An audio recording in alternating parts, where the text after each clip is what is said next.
инцидент в девинското село Беден. Там мечка нападна възрастен мъж, като по чудо той се отървал с леки рани. Снощи хищникът е нахлул в обора му в самото село. Цялата история разказва Неля Веселинова.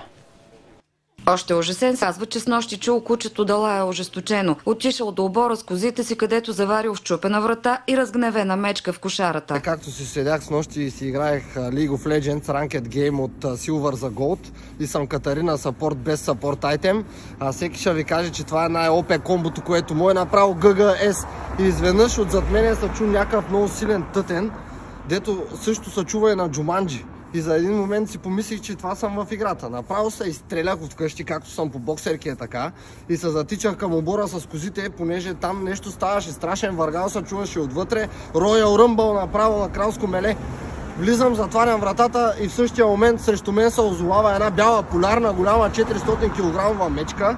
Аз съм затворил вратата и вече няма какво да правя. В смисъл, нямам време да мисля дали ще скъсявам дистанция, дали ще бия с прави дълги удари, понеже си е голямо животно, аз съм 65 кг, са няма какво да се лъжам.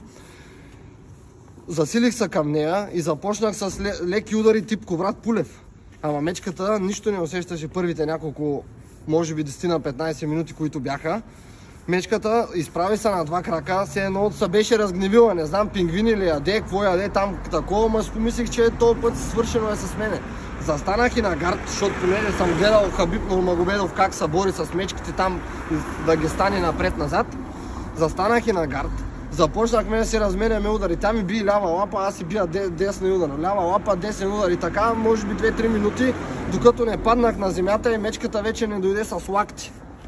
До първия момент, в който може би изпаднах без съзнание и мечката ма дигна, защото да ма свести, да ма пита дали ще продължаваме или всичко ще приключва.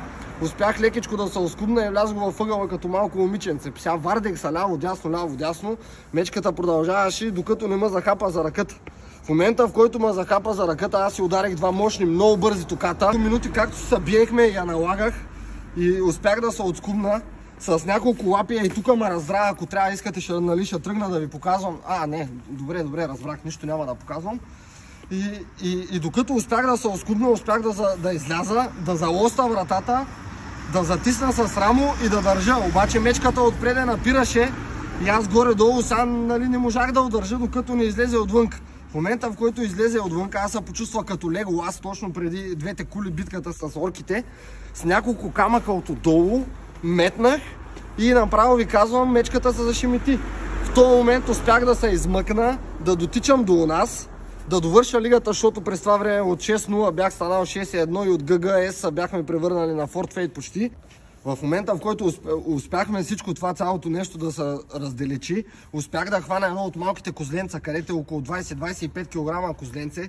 Хванах го, хвърлих го и мечката почна да го гризе. След като се наяде, успях да избягам вече в другите дворове, където са къщите и на това. Оттам звъннахме на полицията и дойдоха да се я приберат. Не знам дали от някой зоопарка бяха изгубили тази мечка или някой домашен любимец за реклама на Кока-Кола я беше пуснал, ама това направо си беше върховно изживяване, казвам ви.